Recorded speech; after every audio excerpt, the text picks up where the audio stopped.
मोहन आज फिर लता को उसकी औकात दिखाकर दफ्तर के लिए निकल गया। और वो दिखाए भी क्यों न, क्योंकि लता एक घरेलू महिला है। वो कोई ज़्यादा पढ़ी लिखी लड़की नहीं, न ही वो कोई कामकाजी सफल महिला है। उसका काम सिर्फ कपड़े धोना, खाना पकाना, बिस्तर लगाना, घर की सफाई करना, बच्चों की अच्छी शिक्षा देना, घर के बड़े बूढ़ों का ध्यान रखना और घर में आए मेहमानों का स्वागत करना ही तो है। इन सब काम की क्या अहमियत, यह तो कोई नौकरानी भी कर सकती है। यह सब सोचकर लता ने अपने गालों से आंसुओं की बूंदों को साफ किया और फिर से अपने कामों में जुट गई। रोज की तरह मोहन का फोन आया कि वह देर से घर आएगा, खाना बाहर ही खा लेगा। लता समझ गई थी कि पिएगा फिर बाहर। पहले तो लता रोज मोहन से इस बात के लिए लड़ती थी और वो यह कहकर फटकार देता था कि वो मेहनत करता है और कमाता है, वो जो चाहे करे। पर अब तो जैसे वो थक चुकी थी, वह मोहन के मुंह नहीं लगना चाहती थी, क्योंकि कई बार कह चुका था कि उसे इस घर की ज़रूरत नहीं है। इस घर की वो जब चाहे इस घर को छोड़कर जा सकती है। लता यह सोचकर चुप हो जाती कि शायद मोहन सही कह रहा है। वो जाएगी भी कहाँ? मायका तो बचपन से ही पराया होता है। अगर घर की बेटी 4 दिन भी ज़्यादा रुक जाए, नाते रिश्तेदार चुटकियाँ लेना शुरू कर देते हैं और बात माँ बाप की इज्जत पर बन आती है। यही सब सोचकर लता अपमान के घूंट पी जाती है।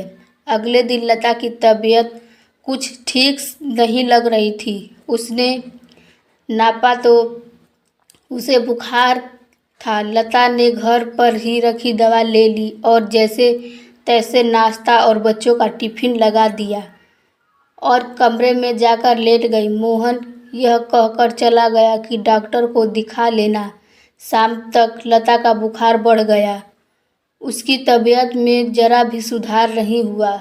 उसने मोहन को फ़ोन किया तो उसने कहा वो घर आते इस वक्त दवा लेता आएगा।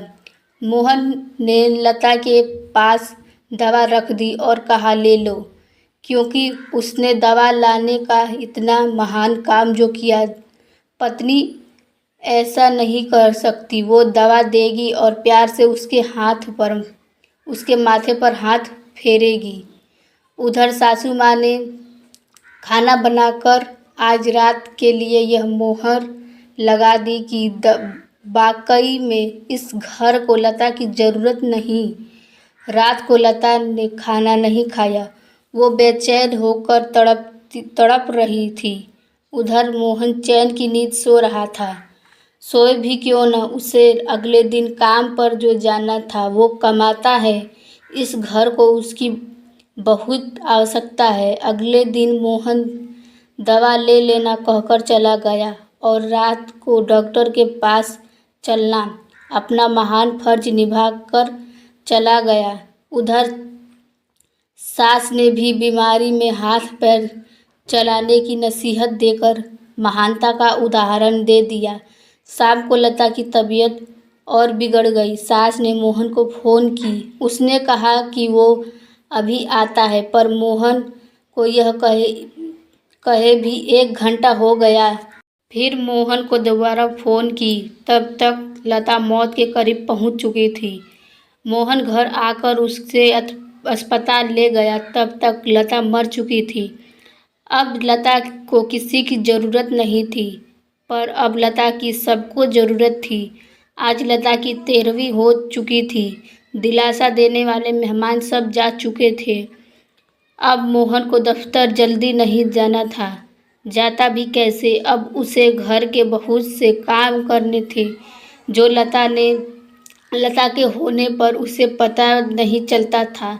आज उसे पता लगा इस घर को लता की कितनी ज़रूरत है। आज उसको अपनी तौलिए, रुमाल, अपनी दफ्तर की फाइल, यहाँ तक कि वो छोटी छोटी चीज़ें जिसका उसे आभास भी नहीं मिल रही थी। उसे पता भी नहीं था कि उसे कहाँ लता की कितनी ज़रूरत है। आज लता के जाने के बाद घर घर नहीं, चिड़ियाघर नज़र आता था। सास की दवाई और बच्चों को समय पर खाना नहीं मिलता था। मोहन को रात को अपना बिस्तर लगाना नहीं मिलता था। आज मोहन का घर पर इंतज़ार करने वाला कोई नहीं था। उसको किसी को बताने की आवश्यकता नहीं थी, नहीं कि वो कहाँ है और कब आएगा, क्योंकि कोई पूछने वाला ही नहीं। आज मोहन को लता की बहुत ज़रूरत है, पर लता को यह साबित करने के लिए कि मेरी भी ज़रूरत है, सबको मौत को गले लगाना पड़ा। उसे अपनी अहमियत बताने के लिए इस दुनिया से विदा लेना पड़ा। आज सबने मान लिया कि लता को इस घर की नहीं, इस घर को लता की ज़्यादा ज़रूरत है।